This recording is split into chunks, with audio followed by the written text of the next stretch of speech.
खुदावंद यीशु मसीह के पाक मधुर नाम में एक बार फिर आप सबको मेरा सलाम पहुँचे।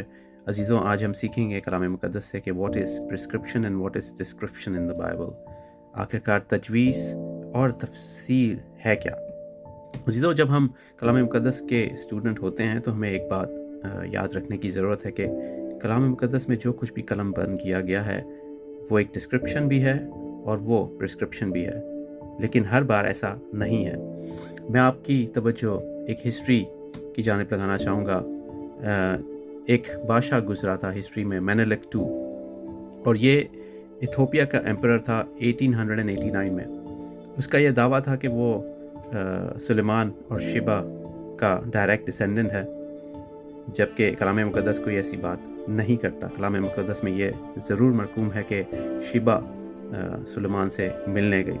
अजीज़ों, मेनेलिक II एक ऑर्थोडॉक्स क्रिश्चियन था और उसे ये अच्छी तरह मालूम था कि कलाम मुक़द्दस में बहुत बार जो है वो कलाम को अपने आप में फीड करने की ज़रूरत बहुत जो है वह ज़रूरत है एक क्रिश्चियन को।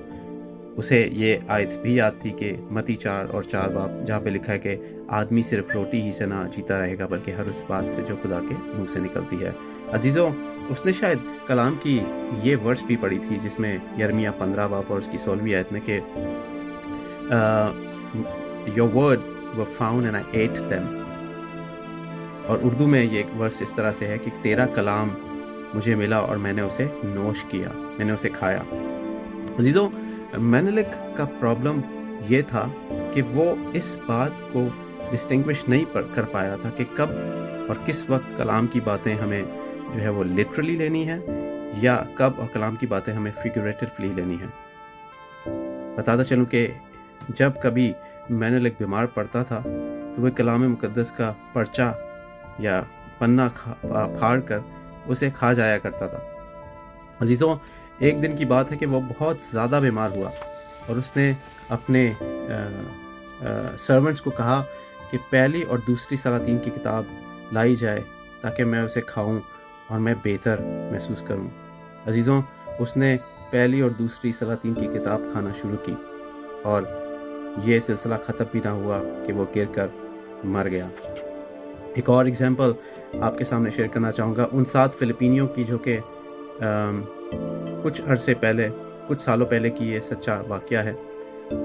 7 फ़िलिपीनीज़ जो है वो यंग लड़के जिन्होंने खुदा के कलाम का प्रचार करने की कोशिश की और उन्होंने ये सोचा कि वो एक समुंदर को तय कर जो है वो दूसरी जानिब उन्हें जाना था। और उन्होंने इस बात को सोचा कि जब पतरस पानी पर चल सकता है तो हम भी चल सकते हैं, हमें सिर्फ ईमान रखने की ज़रूरत है। अजीज़ों, हुआ क्या कि उन लोगों में से सिर्फ 2 बच पाए और बाकी सारे डूब गए।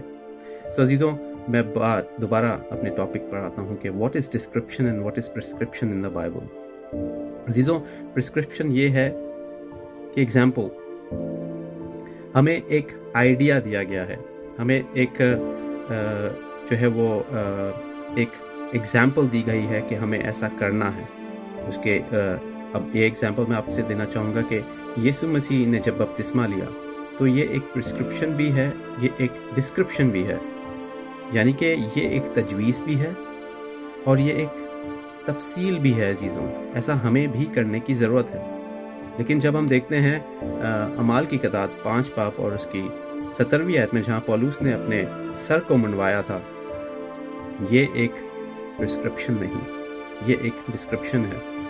हर मसीही को अपने सर मुंडवाने की ज़रूरत नहीं है। अजीज़ों, इसी तरह बहुत सारी ऐसी बातें हैं जो कलाम मुक़द्दस में कलमबंद की गई हैं, जिसमें हमें बहुत ज़्यादा ज़रूरी है ये समझने के लिए कि आया ये डिस्क्रिप्शन है, आया ये प्रिस्क्रिप्शन है।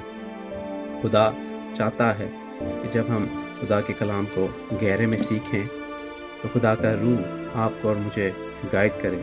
लिहाजा याद रखें, जब भी आप कलाम को पढ़ें तो ये गौर से पढ़ें, ये जानकर कि आया ये प्रिस्क्रिप्शन है या एक डिस्क्रिप्शन है। खुदावंद आपको इस छोटे से थॉट के वसीले बरकत दे। God bless you all.